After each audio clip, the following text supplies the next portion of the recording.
Producto Interno Bruto, Producto Interno Bruto per cápita, índice de desarrollo humano, índice Gini, lo que quieran, eran muy similares. Avancemos en el tiempo 30 años, solo 30 años. Y hoy Croacia, claro, después de haberse integrado a la Unión Europea, de volverse un polo, uno de los polos turísticos más importantes del mundo. Croacia hoy casi que triplica al Ecuador en cualquiera de esas métricas. Croacia se volvió un foco de desarrollo y prosperidad y en Ecuador nos estancamos. Este caso a mí me da en la llaga por mis temas familiares, pero sobre todo porque lo viví durante los 40 años que tengo en esta tierra, no es que lo leí en un libro, de palpar, década tras década. ¿Por qué Croacia logró eso y Ecuador no? Hace pocos meses viajamos a Croacia con mi esposa para que conozca la familia. Las raíces, fuimos a Omiš, un pequeño pueblito llamado Topići, donde venimos los Topići. Iniciamos nuestro viaje en Dubrovnik. Dubrovnik tal vez hoy es más conocido por Juego de Tronos, pero claro, fue asediado por los francotiradores y morteros serbios en la guerra y en su momento fue uno de los polos comerciales más importantes del mundo. La República de Ragusa, que así se llamaba en ese momento, en la época del Imperio de Venecia. Y con mi esposo íbamos caminando hacia el Palacio de Gobierno. Y justo en la puerta decía esto: Obliti privatorum publica curate. La frase significa dejar, así sea por un momento, los temas privados de lado y enfocarnos en los temas públicos. En la República de Ragusa los ciudadanos tenían que, por obligación, por lo menos una vez en la vida, por un mes, gobernar la ciudad. Y esto no era un tema, quiero ser enfático aquí, esto no era un tema de ego, de orgullo. Pero muchas personas se enfrascan en tener la foto con la banda presidencial o sentarse en el sillón de Olmedo. Ni tampoco era un tema de, como decimos aquí cuando hace servicio militar, qué joda, qué pereza hacer esto. No, los ciudadanos de Dubrovnik lo hacían por honor y por responsabilidad hacia la ciudad, la sociedad que les dio tanto. Señores, hoy en Ecuador no le está pasando de. O sea, uno hace recorridos y encuentra personas en un estado completo de desesperanza. El sentimiento generalizado en el Ecuador es un sentimiento de negativismo, de depresión. Y tal vez mientras más arriba uno va en los estratos sociales, ese sentimiento se transforma en un sentimiento de egoísmo, de qué me importis. Uno se enfrasca en proteger mi patrimonio, mi familia inmediata y el resto vea cómo hace. No, señores, si muchos países lograron la prosperidad, en Ecuador todavía no la logramos. Es por los momentos más críticos, en vez de unirnos, en vez de dejar los temas privados por un lado y enfocarnos en los temas de nuestra comunidad, de nuestro país, nos separamos, nos aislamos. Hoy tenemos el abogado Nebot que, gracias a él tenemos esta conferencia, que debe unirnos, que debe hacernos sentir de qué tanto, por más éxito rotundo que tengamos en nuestras vidas privadas, cuánto le debemos a nuestra comunidad y tener un sentimiento de reciprocidad con nuestra comunidad. Señor, el alcalde Nebot ha dedicado 50, 60 años de su vida al servicio público y él hoy en día ya cumplió. Guayaquil hoy es vastamente, enormemente diferente al Guayaquil que era en los años 80 y eso es gracias a Febres Cordero y a Nebot.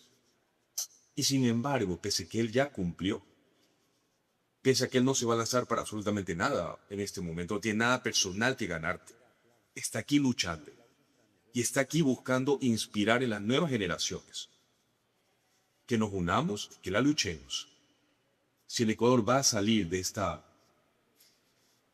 este hueco oscuro en que los encontramos, solo es peleándola juntos, solo es encontrando un sentimiento de responsabilidad para luchar por los que hoy no tienen quien luche por ellos.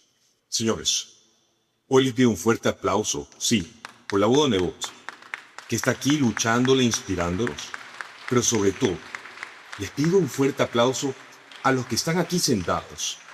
Tal vez no vayan a ser todos, pero los que están aquí sentados y con las palabras del abogado Nebot se van a sentir inspirados y sobre todo se van a sentir obligados, que van a decir miércoles.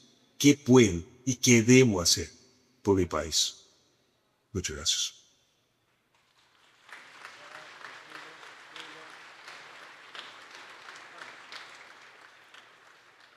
Apreciado Jaime, gracias por su invitación. Lamento no poder acompañarlos personalmente en esta ocasión por encontrarme en el extranjero. Aunque hoy estoy dedicado plenamente a mis actividades en el sector privado, nunca estaré lejos del deber de aportar a la solución de los problemas de nuestro país. Ecuador necesita dejar de dividirse por ideologías y empezar a unirse alrededor de objetivos comunes: seguridad, salud, instituciones fuertes, inversión y justicia. Las naciones salen adelante cuando son capaces de sostener decisiones correctas en el tiempo, independientemente de quién gobierne, y cuando se pone al país por encima del sectarismo y la politiquería. El pasado debe dejar de pesar como una sentencia al subdesarrollo y convertirse en lecciones aprendidas que nos encaminen hacia el progreso que merecemos. Por eso siempre es valioso promover espacios como este para reflexionar con seriedad sobre las soluciones que el Ecuador necesita. Les deseo una excelente jornada. Otto Sonnenholzner.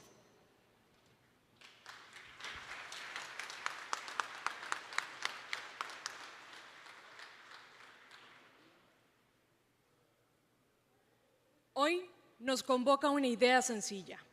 Hablar del Ecuador es hablar de las realidades de cada uno de los ecuatorianos.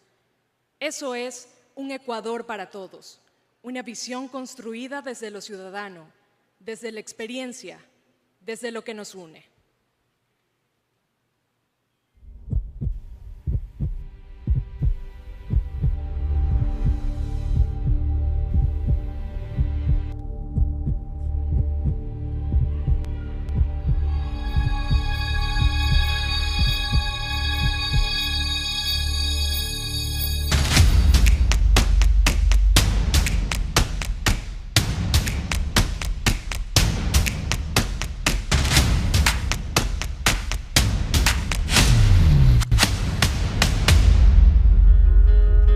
Somos más de la mitad de la población y merecemos las mismas oportunidades y el mismo respeto que cualquier persona. Cuando una mujer está segura, también lo está su familia. Crecí escuchando que Ecuador es un país diverso, pero todavía hay lugares donde nuestras oportunidades no son las mismas. En nuestras comunidades seguimos esperando los servicios básicos y el apoyo a nuestras actividades productivas. No pedimos caridad, pedimos oportunidades humanas y legales, pero no lo hemos conseguido totalmente. Queremos trabajar aquí, emprender aquí, construir aquí, pero las vacunas y la falta de condiciones para crecer hacen que no nos arriesguemos. Nuestras muertes no son estadísticas, son familias que se desintegran. Agua, salud, crédito y apoyo a la producción no son privilegios, son nuestros derechos. Somos cientos de miles de personas sobreviviendo en este país y no se nos considera debidamente. No podemos acostumbrarnos a ser excluidos. El desarrollo a nosotros no nos incluye. No podemos seguir esperando indefinidamente que nos incluyan en este país. Queremos igualdad y seguridad. Necesitamos oportunidades, pero sin trabas. Exigimos la presencia real del Estado. No nos resignamos a un futuro sin oportunidades.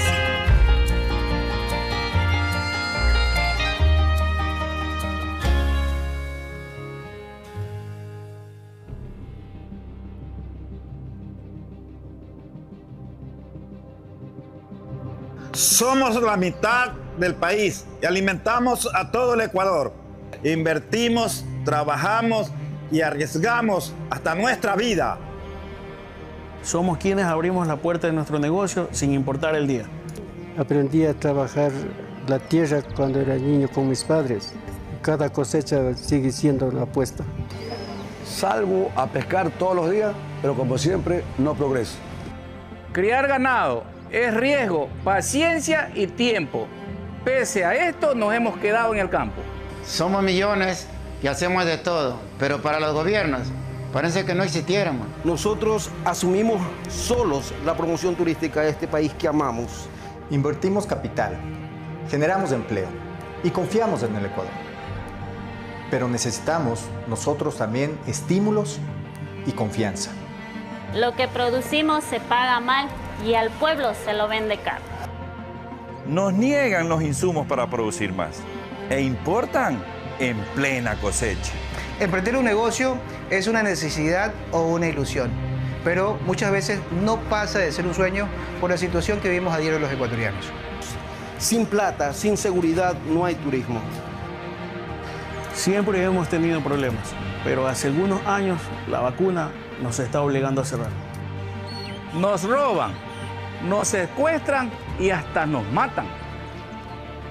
Entre la falta de incentivo y el contrabando no podemos seguir adelante. Hay algunos que salen a pescar, pero no regresan. Y si regresamos, nos pagan mal la pesca. Sin seguridad, certeza jurídica y arbitraje internacional, se reduce la inversión nacional y extranjera. Un país crece cuando el trabajar y producir vale la pena.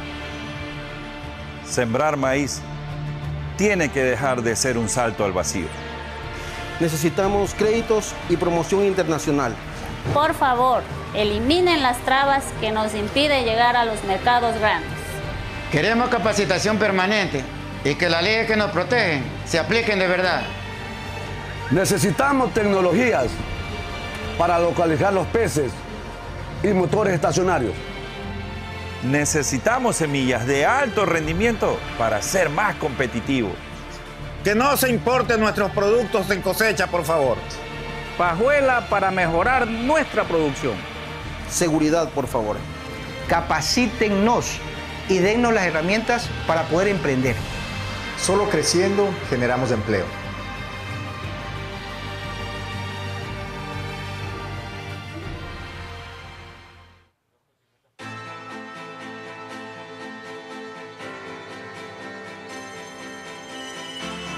Cuidamos la vida todos los días.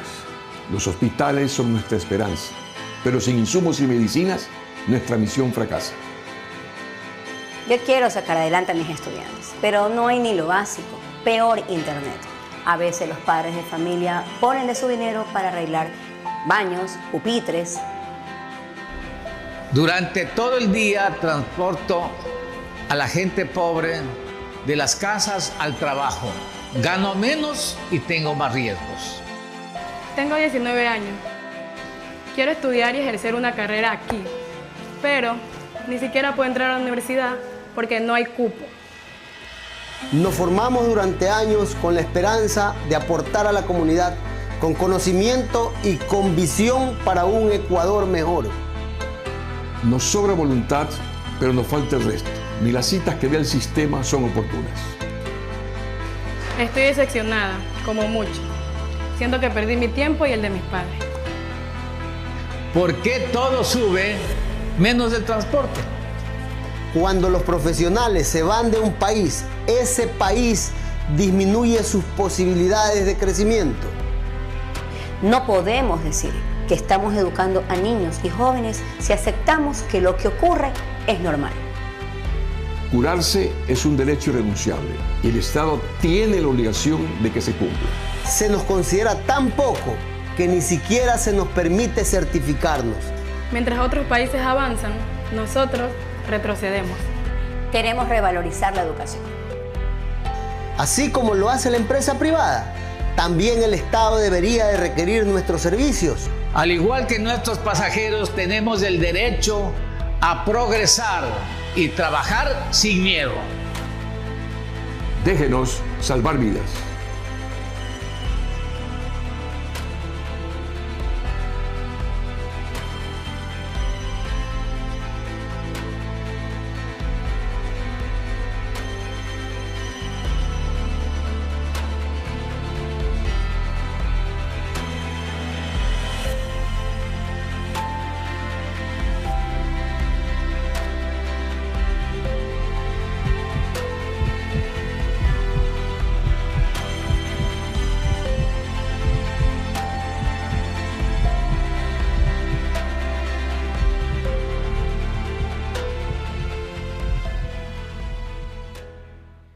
Distintas voces, distintas realidades, pero una misma necesidad.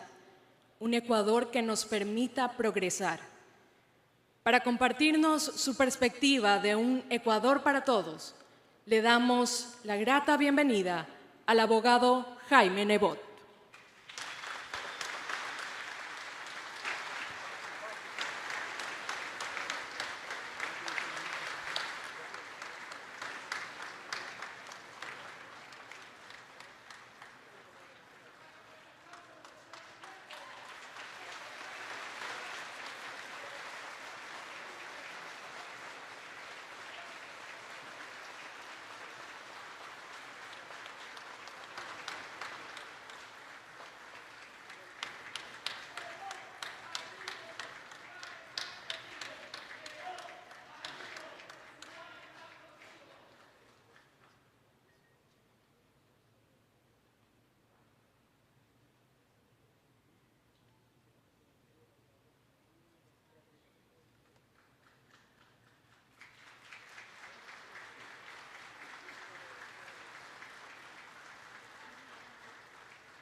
Bájeme la luz un poquito, por favor.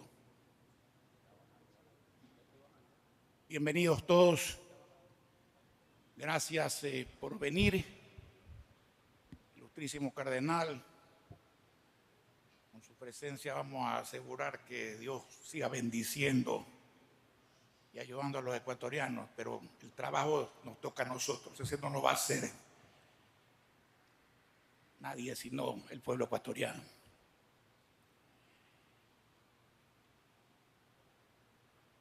Yo no he venido a pedir nada para mí.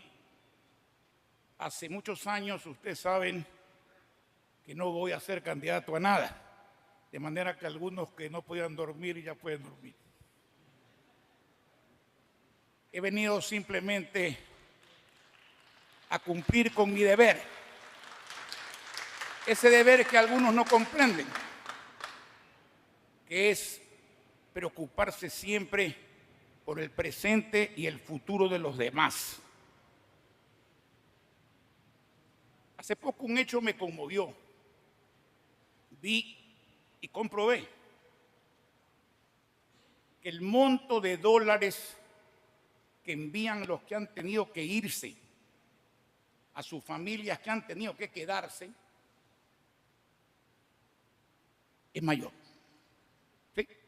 Lo comprobé, 7.700 millones de dólares versus 6.500 millones de dólares. Eso duele. Eso duele mucho. No debemos exportar compatriotas ecuatorianos, debemos exportar productos ecuatorianos. Y lo que tenemos que lograr es que los buenos no se vayan y que los malos no vengan. Ese es el desafío que tiene en síntesis el Ecuador.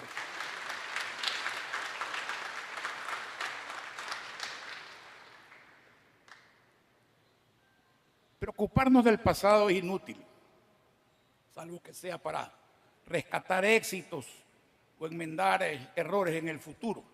El pasado no vuelve.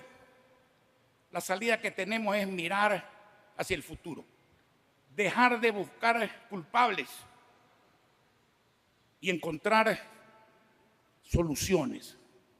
Hay que defender hasta con tosudez los principios de uno y mantener las diferencias civilizadamente, pero al mismo tiempo hay que tener la inteligencia y la sensibilidad de dejar que las coincidencias fluyan para poder encontrar una prosperidad colectiva. Pues que acaso estamos en desacuerdo de tener seguridad, salud, educación, obras públicas y empleo. Y lo vamos a lograr. ¿Pero cuándo lo vamos a lograr? El día que gobernantes y gobernados derroquen ese muro que nos ha hecho prisioneros durante décadas de un modelo de Estado fallido, injusto, ineficaz, que vive del pueblo en vez de servir al pueblo. Hace 1850 años, el emperador romano Marco Aurelio, filósofo también, dijo una gran verdad. Si has vivido mal 40 años y alguien te pregunta cómo ves los próximos 40, ni estudies ni te demores en responder. Iguales o peores, salvo que se haga bien lo que antes se hizo mal. Así que pues empecemos a hacer las cosas bien. Yo creo que a todos los ecuatorianos nos corresponde, entre todos, hacer un Ecuador bueno para todos. Para las mujeres que tienen derecho a la igualdad, que tienen derecho a no ser maltratadas, violadas, a tener equidad salarial que hoy día no hay. Para los jóvenes que exigen formación y que exigen trabajo.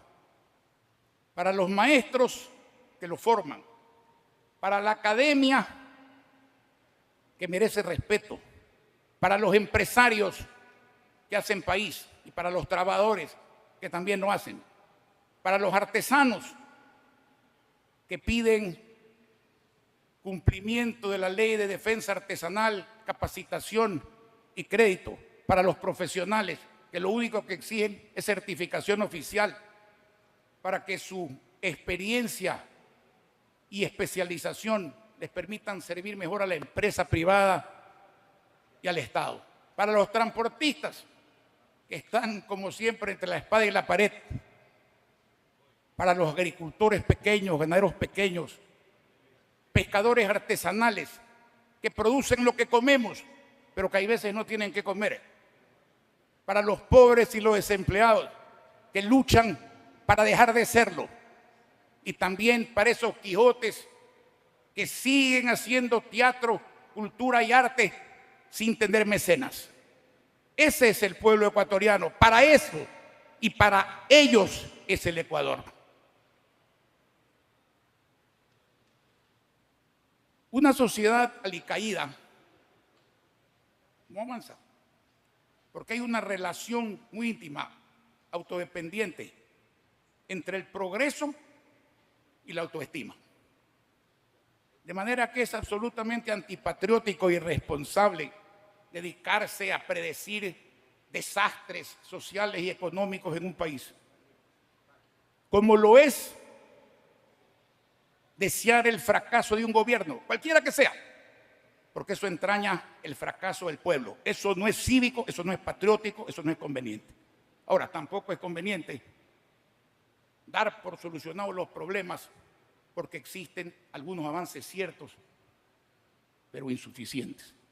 Lo lógico, lo ético, es compararnos con países similares, vecinos o cercanos. Y si creemos en las estadísticas, veamos qué arrastran desde hace algunos años. El ingreso bruto promedio individual de los ecuatorianos, $7.400. Menor que el de Perú, menor que el de Colombia, menor que Uruguay, es de este porte, $24.400.000. El Producto Interno Bruto de Ecuador, $130.000 millones. Lo mismo que República Dominicana, menor que el de Perú, mucho menor que el de Colombia, que es 440.000 millones. Inversión extranjera, 1.000 millones para Ecuador. 4 veces y media menos que Perú, 13 veces y media menos que Colombia, que tiene 13.500 millones de dólares.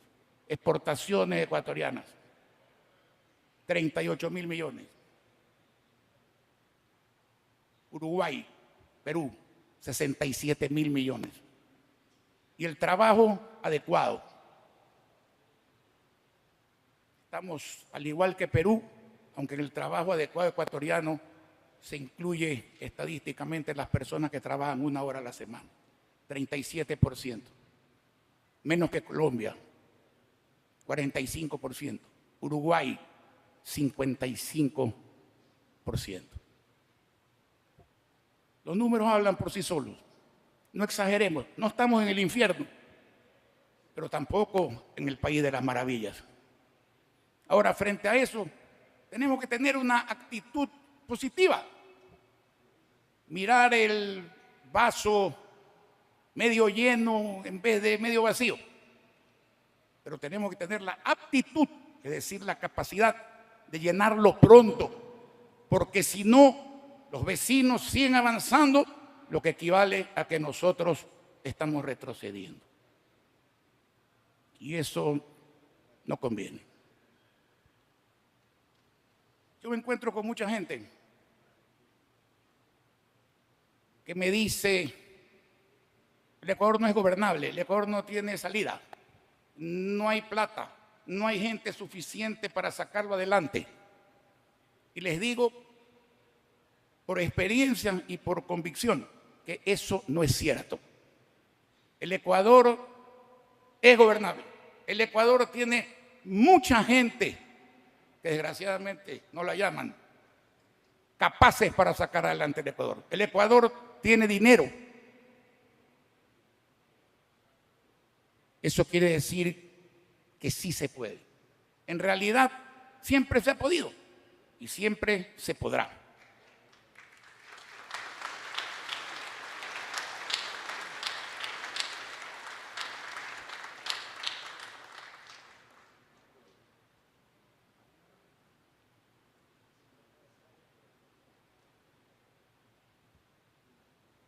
Voy a hablarles de Guayaquil, y no para magnificar una administración municipal, sino precisamente para ponerlo como ejemplo de que sí se puede, o de que sí se pudo y se podrá. Guayaquil esperó 40 años para resolver 3 problemas que mucha gente pensaban que no tenía solución. Un aeropuerto, perdónenme la palabra, asqueroso, vergonzoso. La falta de profundización, dragado y mantenimiento del canal de 98 kilómetros de acceso a los puertos de Guayaquil, que son puertos del país, estaba poniendo en riesgo la competitividad y el comercio internacional, no solo de Guayaquil, del Ecuador. Y el tema del agua potable, que hasta que salió León Febres Cordero y yo llegué al municipio, se recibía en tanquero en el municipio de Guayaquil, no digamos en los barrios populares de Guayaquil. ¿Y cómo lo resolvimos?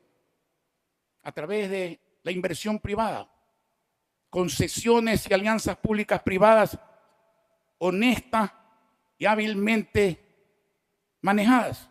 No pusimos $1 del presupuesto municipal. No pusimos un impuesto a los guayaquileños. No contratamos un empleado de más. Y el aeropuerto empezó no solo a transformarse en una instalación premiada internacionalmente muchas veces, sino que deja $35 millones al año a la ciudad de Guayaquil, que es el 50% y más del ingreso no regulado bruto del concesionario. Mientras que el de Quito empezó con un ingreso regulado bruto de 2,5% y después de un gran esfuerzo han llegado al 11%, que es la quinta parte de lo que recibe la ciudad de Guayaquil. Ahora voy a contarles qué hicimos con el dinero del presupuesto de Guayaquil, que es otra cosa muy distinta. Yo recibí Guayaquil de un gran alcalde, León Febres Cordero, paz descanse.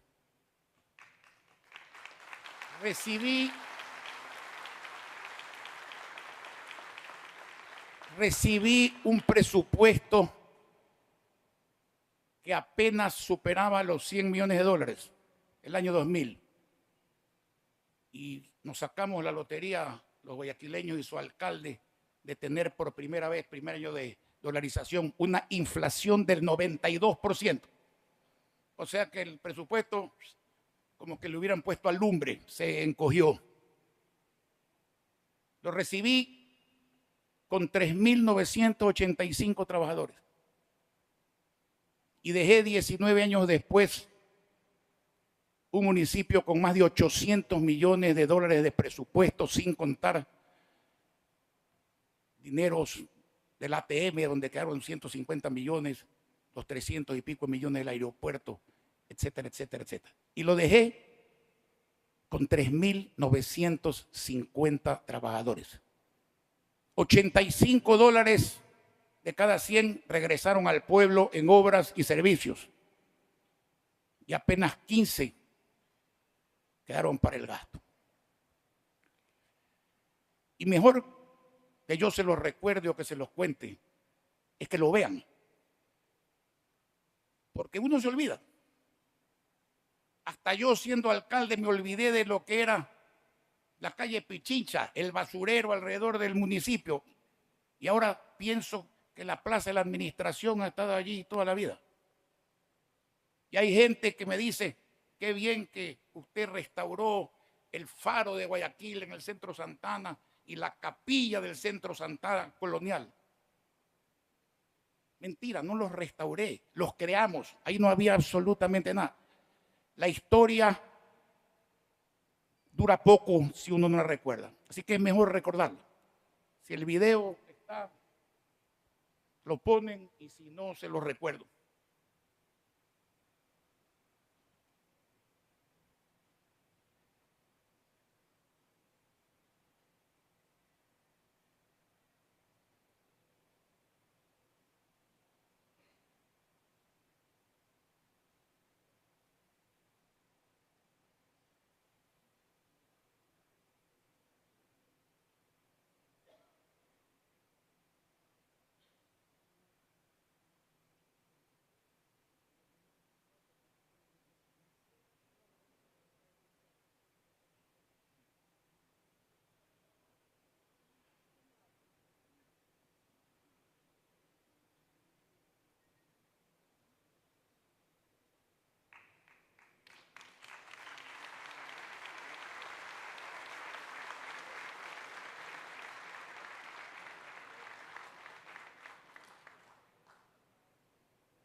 Un silencio elocuente es mejor que cualquier explicación, así que me quedo callado.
Todo eso se hizo con un presupuesto máximo de 800 millones de dólares al año. Y digo presupuesto máximo porque de 100 no pasamos a 800 enseguida.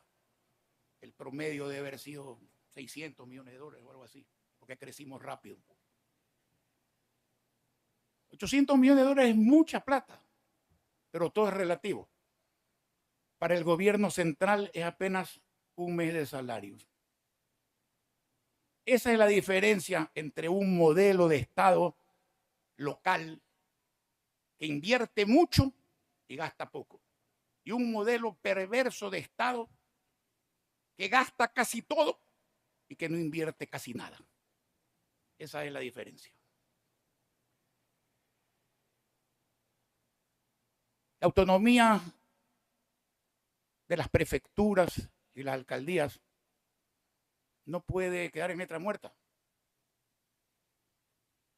El dinero que por ley y constitución les corresponde a los municipios y les corresponde a las prefecturas, del cual el Estado central es un mero recaudador, no es dueño del dinero que se los da a los GATS, como muchos alcaldes dicen. Debe ser entregado en dólares, no en bonos, a tiempo, completos. Mientras yo fui alcalde de Guayaquil, hice cumplir esa regulación. Ningún presidente incumplió, Correa incluido. Que los municipios tienen que invertir, al igual que los prefectos, 70% en obras y 30% en gastos. Maravilloso. Plausible desde todo punto de vista. Apoyamos eso. Pero hay que hacer que se les dé la plata a los municipios y a las prefecturas. Pero hay que darles plazo a los alcaldes y prefectos para que puedan ajustarse de la terrible situación en que se encuentran a una aspiración como esa. Y sobre todo, si hay que sancionar a alguien, hay que sancionar al responsable, pues, no a las ciudades, pues, no a las provincias, pues, porque si no parecería un plan para ponerle obligaciones que no se pueden cumplir a los prefectos y alcaldes y luego sancionar a las ciudades arrebatándoles parte de la plata que necesitan para hacer obras y servicios. Es un perjuicio al ciudadano en vez de un beneficio al ciudadano. Guayaquil, entre el año 2000 y el año 2019, tomó del gobierno central varias competencias. Aeropuerto, bomberos, agua potable, transporte, terminal terrestre, registro civil, registro de la propiedad. Todos esos rubros se manejaron aumentando la calidad y la cantidad de los servicios, con mejor relación del 85-15 que el municipio manejaba respecto de inversión y gasto. Pongo un ejemplo, la Autoridad Aeroportuaria de Guayaquil, relación infinito, porque los gastos los tenía que pagar el concesionario del aeropuerto. No le costó nada a Guayaquil hacer aeropuerto, ni administrar el aeropuerto, ni controlar el aeropuerto.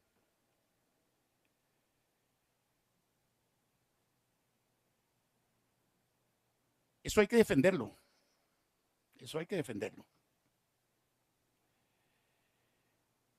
Hoy día, hablando de aeropuertos,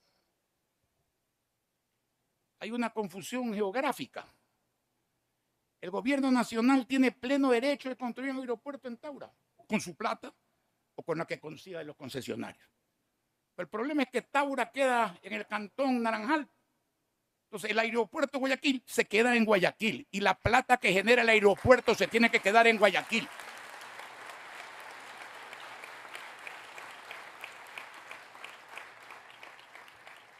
Los guayaquileños de corazón o de nacimiento tenemos la obligación y el derecho irrenunciable de hacer que Guayaquil vuelva a ser Guayaquil, esa ciudad a la que las Naciones Unidas la declaró paradigma del progreso y ejemplo de gobernabilidad, esa ciudad segura, limpia, ordenada, altiva y solidaria, que pasó de ser la Calcuta de América a generar sana envidia en el resto de ciudades del Ecuador y en algunas del exterior. Esa ciudad cuyos habitantes rebosábamos de autoestima, orgullosa de ser política y económicamente libre. Esa ciudad que se demostró a sí misma que podía hacer que su gente viva bien, que tenga autoestima, y que le demostró al resto de ciudades del país que sin excepción también pueden lograrlo. Esa ciudad cuya aurora gloriosa no tolerará jamás que le llegue el ocaso, y tengámoslo presente quienes vivimos en Guayaquil.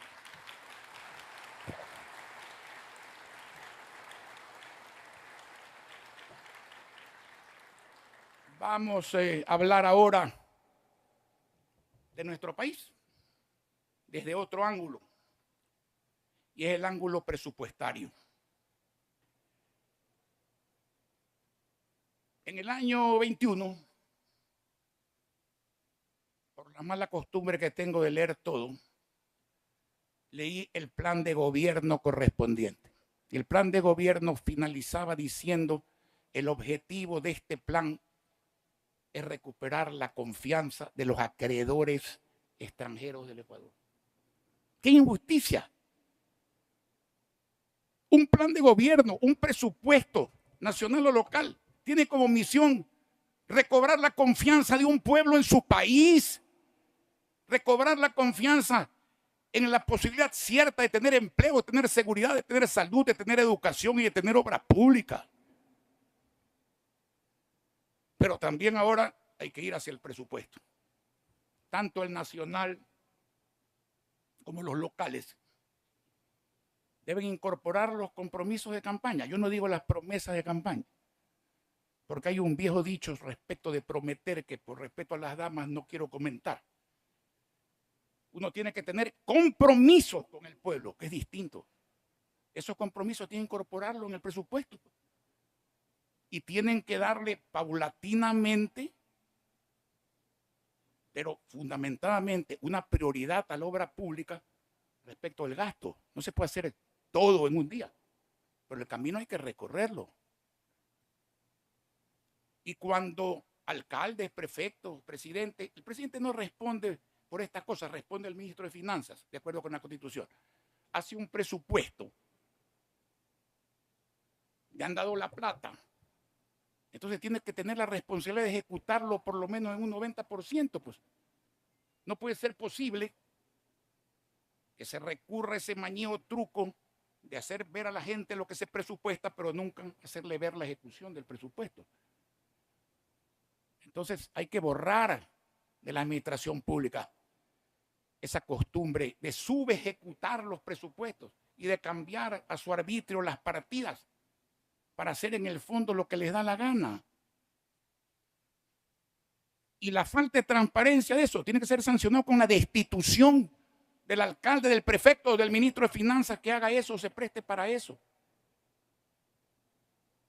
El presupuesto del Estado ecuatoriano se ha multiplicado por 4 veces y media en los últimos 20 años. El de este año vale 46.000 millones de dólares.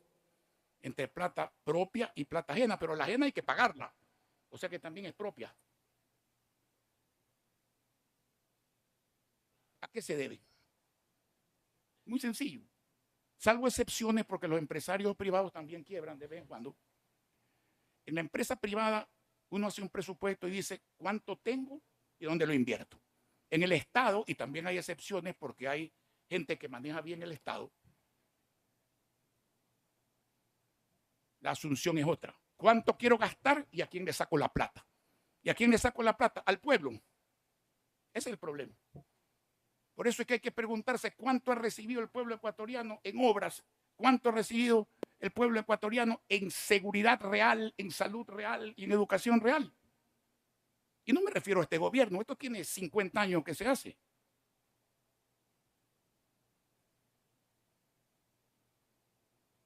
Y eso definitivamente no debe de funcionar así. No tiene por qué funcionar así. El presupuesto es una herramienta de desarrollo. Ahora veamos qué se puede hacer para bajar la carga presupuestaria y que ese dinero vaya en función del pueblo, que es donde ahora no va. Entonces analicemos el gasto salarial. El año pasado, 10.000 millones de dólares. Este año, 10.500 millones de dólares. Y analicemos la recaudación de un impuesto regresivo y duro porque golpea los bolsillos del pueblo ecuatoriano, como todos los impuestos cuando se emplean mal. La recaudación para este año está programada en 11.300 millones de dólares. O sea que estamos llegando más o menos a que todo lo que el pueblo paga por IVA sirve para pagar la plantilla gubernamental. Señores, yo creo que hay muy buenos empleados públicos y me consta porque lo he tratado muchos años. Sean de código de trabajo, sean servidores públicos. Y esos son indispensables para que un gobierno funcione. Pero el pipón, el que cobra sin trabajar, el que crea dificultades para poder cobrar después para solucionarlo, ese tiene que ser desenrolado ya. Ya, como lo desenrolamos en Guayaquil. Y que no se diga que no pueden pagar las indemnizaciones, porque la ley no prevé indemnizaciones para terminar ese tipo de contratos precarios. El Estado no debe contratar más empleados. El Estado debe hacer que se cree empleo afuera para todos, no adentro para algunos. Los subsidios. El subsidio es una herramienta de trabajo temporal.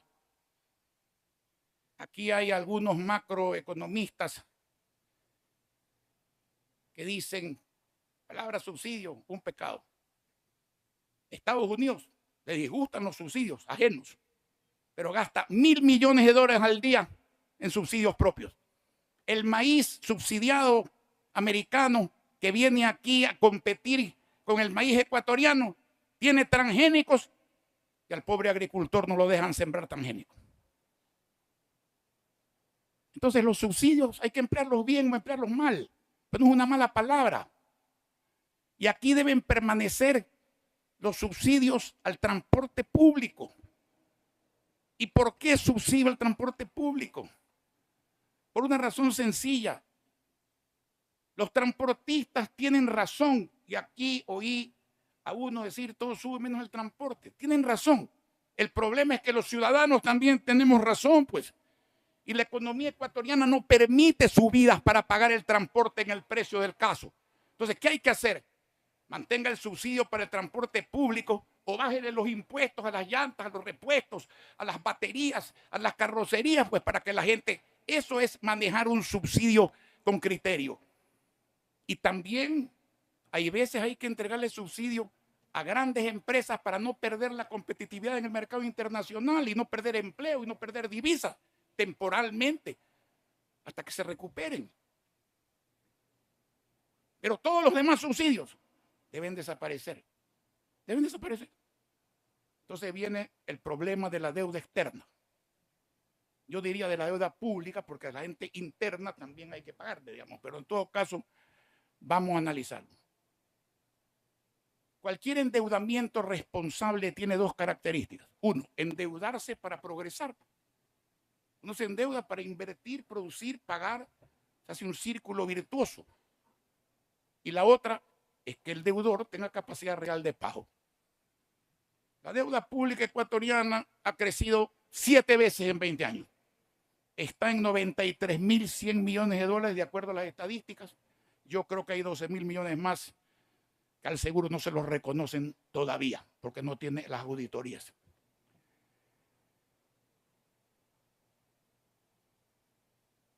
¿Cómo se puede pagar con el crecimiento que tiene el Ecuador una deuda de ese volumen en la forma que está pactada? No se puede.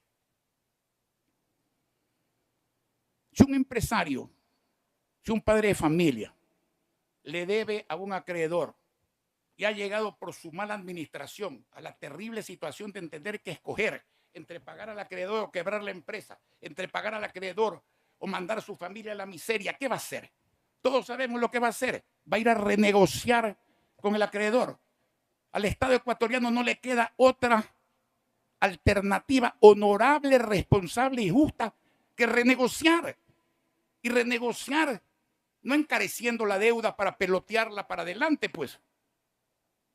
Renegociar pagando una cuota anual fija y atando el resto al crecimiento del país, al crecimiento de las exportaciones. Así salió Alemania en el año 53. Los aliados la bombardearon primero y la reconstruyeron después, precisamente con este tipo de soluciones.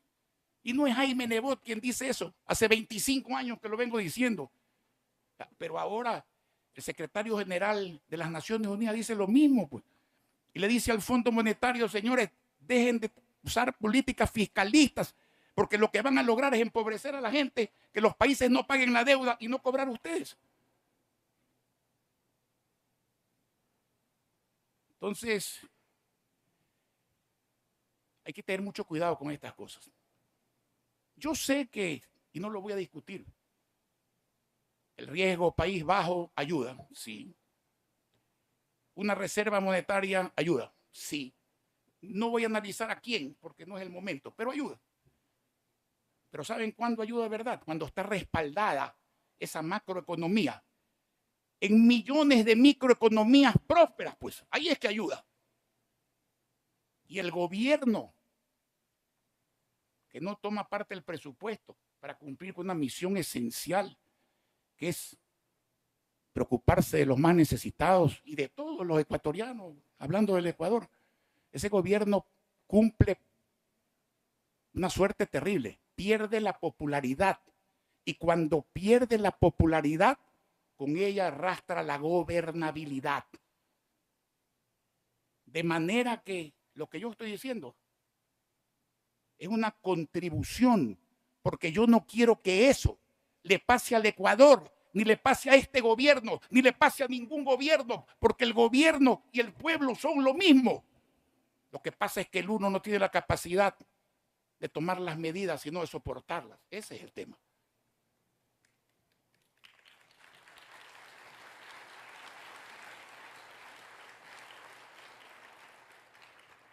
Pero bueno, también hay que hacer algo para generar empleo y más divisas en el sector público y en el sector privado, más bienestar.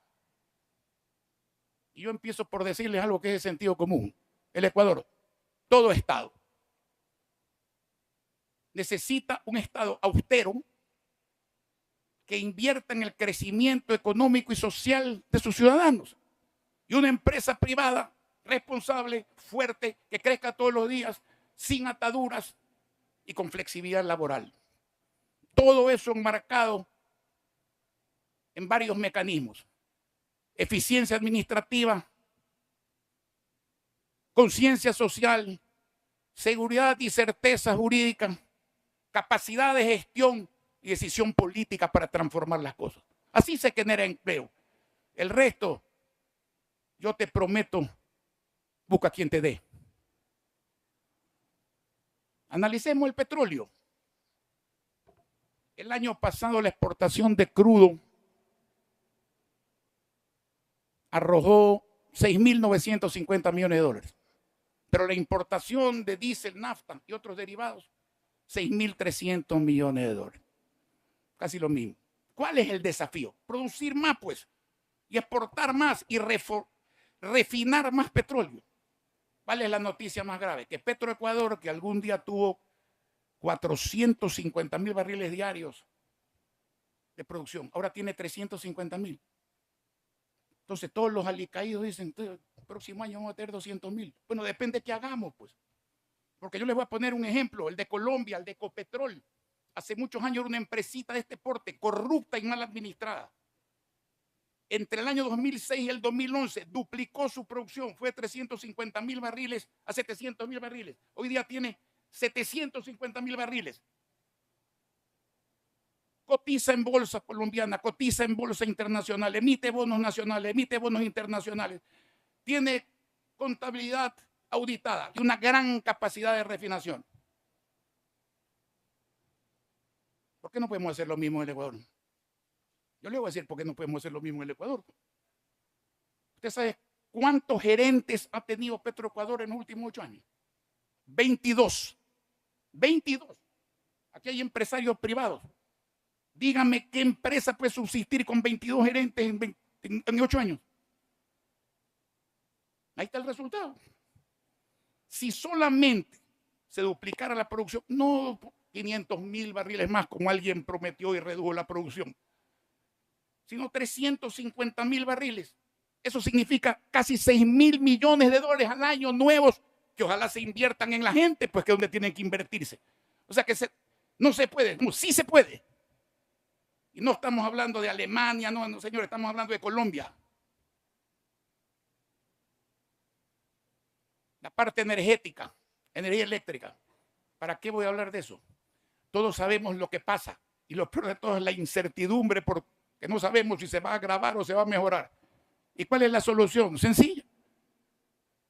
Libertad para que todos los empresarios públicos y privados del Ecuador y del mundo puedan invertir en cualquier tipo de energía sin tope y sin la obligación de venderle la producción al Estado, sino a los clientes, como ocurría aquí hace 50 años cuando uno recibía las planillas de la empresa eléctrica del Ecuador. ¿Acaso que el Estado le daba energía y luz a las empresas?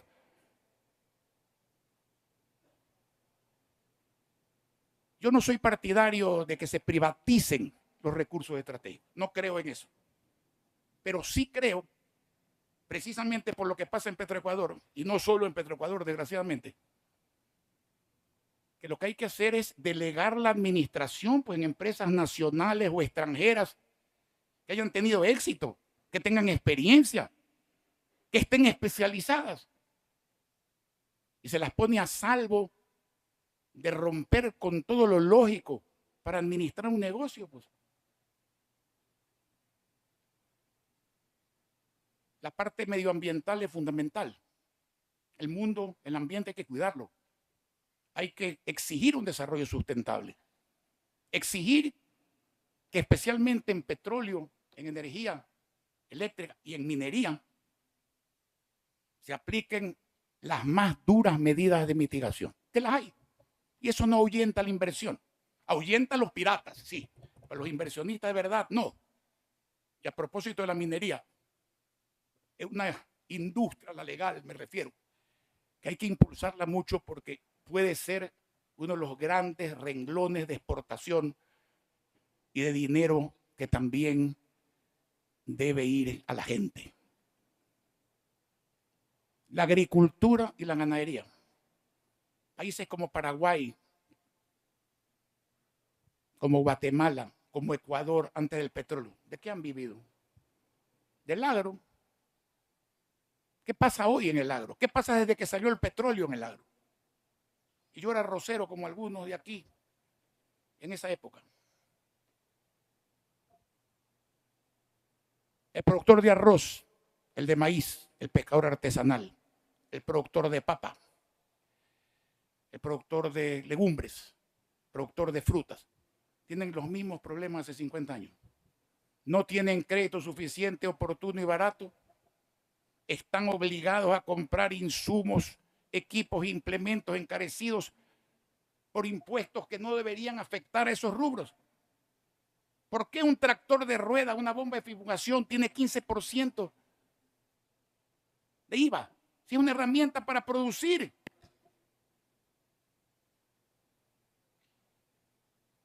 El agricultor pequeño, ¿qué necesita? Semillas de alto rendimiento para producir más.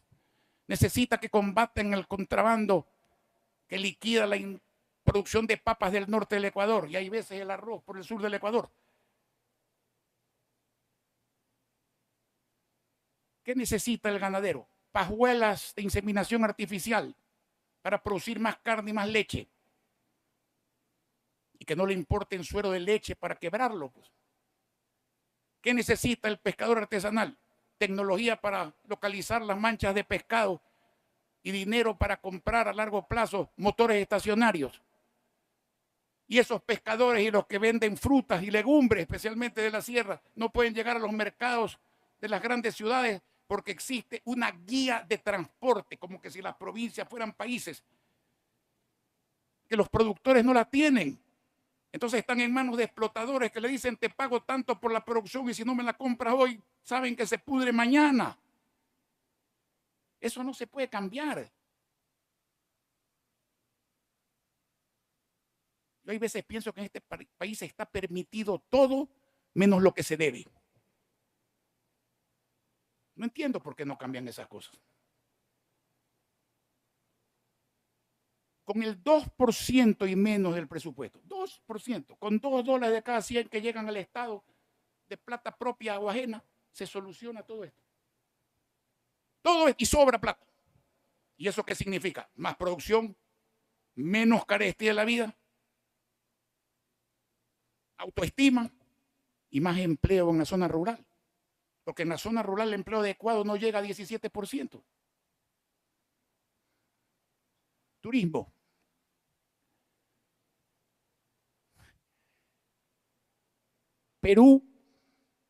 Colombia y República Dominicana, 11.000 millones de dólares al año en turismo. Ecuador, 3.000 millones. ¿Por qué? Seguridad. Yo sé que la seguridad no se puede resolver de la noche a la mañana, pero las áreas turísticas sí se pueden resguardar especialmente para que el turismo se sienta seguro. Exoneración de impuestos. Una industria sin chimeneas quebrada, tienen que exonerar los impuestos al menos por algún tiempo. Tienen que darle crédito para reparar o potencializar infraestructuras. Y el Estado tiene que hacer pues comunicación y publicidad de los atractivos del Ecuador, que son maravillosos frente a algunas playas y otras cuestiones que vemos en televisión, que no las desmerezco, pero tampoco podemos ningún motivo para tenerles envidia. Y entonces, vamos a los tratados de inversión y los acuerdos recíprocos de comercio. Son muy necesarios, señores, muy necesarios. El primero, el de inversión, porque la inversión hace la producción y la producción hace el empleo. Y los tratados o acuerdos recíprocos de comercio abaratan las importaciones, abaratan el costo de producción, estimulan las exportaciones y todo eso es bueno. Quizás deberíamos celebrar uno, no solo con Estados Unidos, sino otro con Colombia, porque nos haría bien.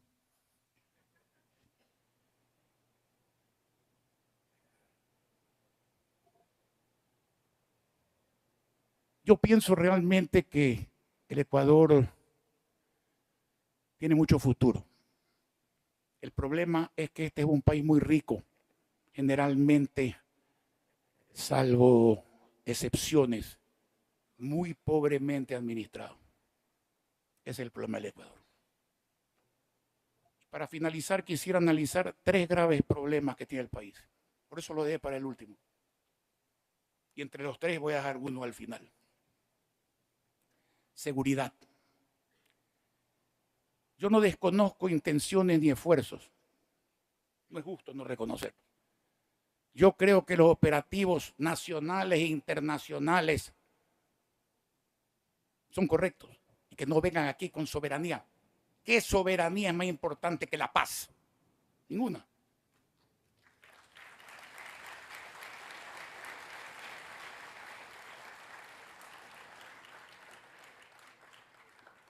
Pero también tenemos que poner las cosas en su sitio, ¿no? 5 de las ciudades del Ecuador, Guayaquil incluida, está en el listado internacional de las 10 ciudades más peligrosas del mundo. Del mundo. Hay mucho por hacer. Mucho por hacer todavía.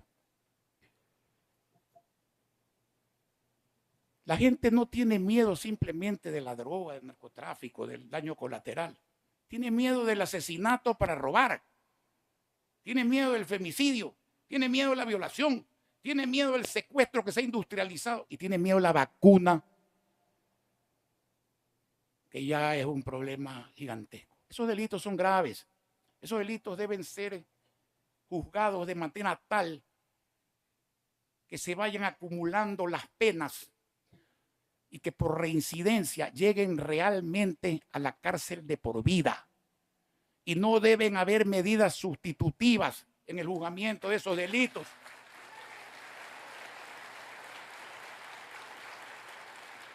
Y los jueces que liberen o los fiscales que liberen delincuentes en contra de la ley tienen que ser condenados a la misma pena del liberado, cancelados, inhabilitados de por vida para repetir la función pública.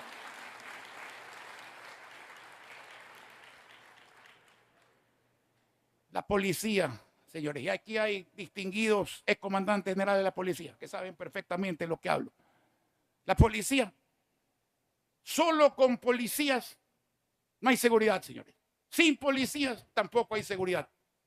Pero si a la policía no le ponen dinero para profesionalizarse, capacitarse tecnológicamente para hacer inteligencia, si no le ponen dinero como lo poníamos con la empresa privada durante muchos años, y conozco eso de memoria, no son solo vehículos, no tienen gasolina, no tienen aceite, no tienen llantas, no tienen choferes, no tienen radios, no tienen GPS. ¿Cómo puede funcionar la policía así, señores? Necesitan el apoyo del gobierno, pero hay un apoyo indiscutible, el apoyo moral. ¿Cómo pueden sancionar y enjuiciar a un policía por hacer uso legítimo dentro de la ley de su arma de fuego en defensa de la vida de la comunidad?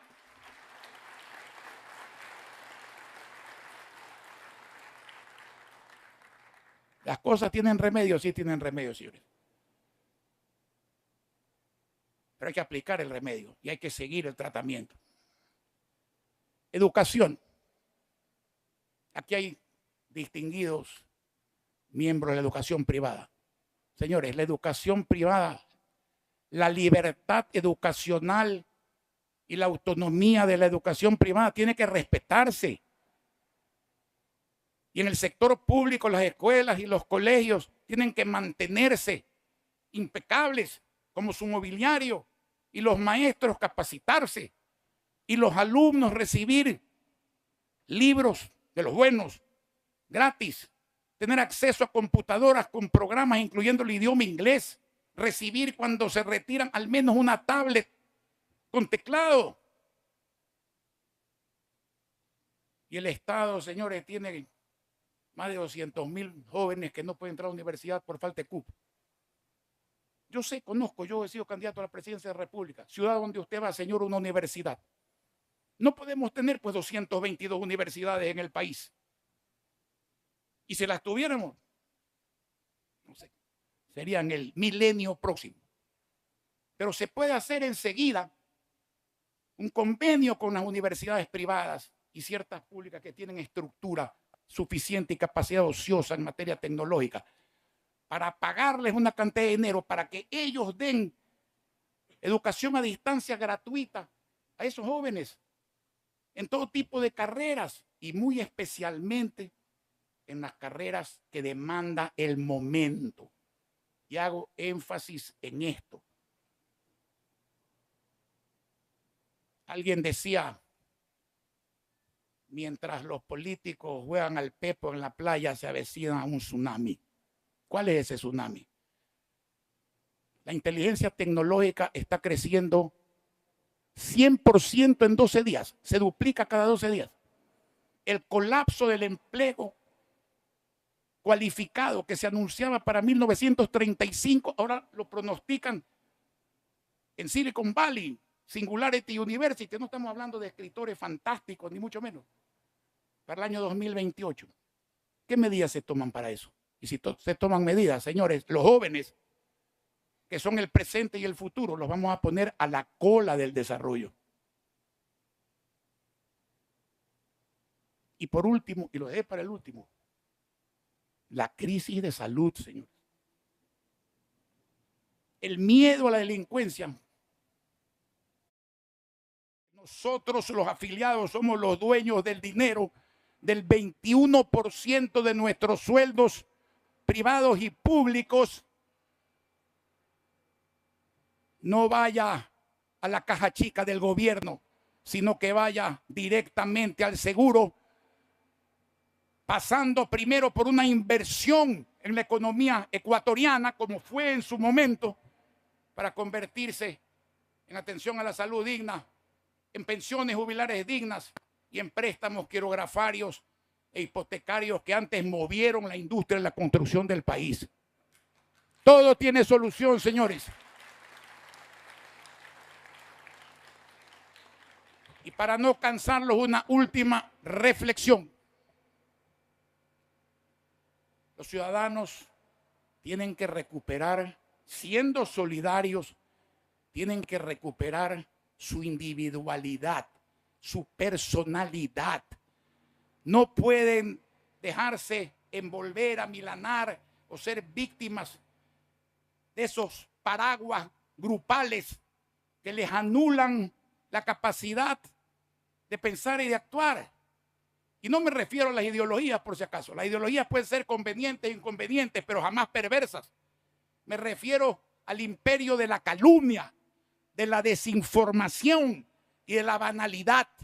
La política degenerada, esa, degradada, es la que nos desune. El civismo nos une. Por eso es que hay que ciudadanizar la política y no politizar la justicia.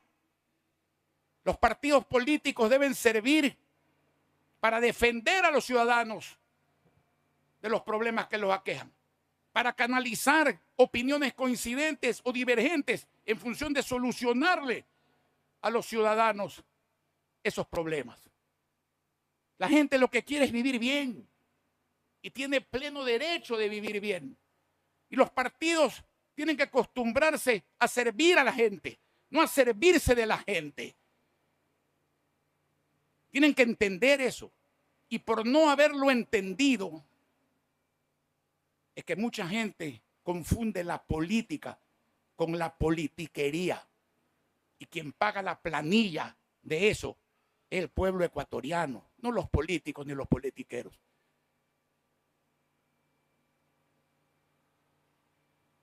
Cuando la gente habla de política, la gente y de partidos, generalmente, perjuicios, problemas, persecuciones. Tenemos que cambiar esa realidad, señores, o esa percepción, haciendo que cuando piensen en eso, piensen en patria, piensen en paz, piensen en progreso, piensen en palabra, que aquí se ha perdido. Ciudadanos, ustedes tienen en sus manos y no en otras el futuro de sus familias y de su país. Por Dios, vuelvan a actuar. Ustedes son los dueños de la democracia, los dueños de la libertad y los dueños del Ecuador y nadie más. Señoras y señores.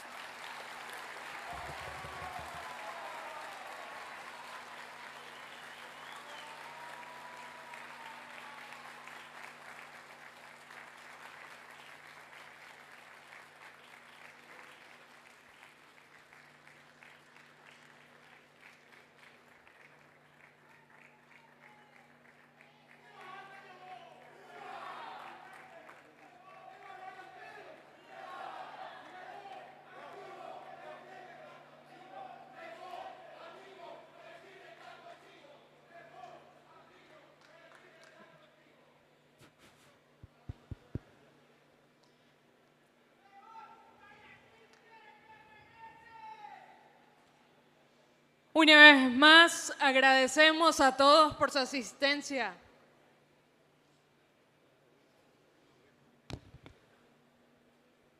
Muchas gracias a todos por venir. Un aplauso para ustedes también por ser parte de este Ecuador que todos queremos.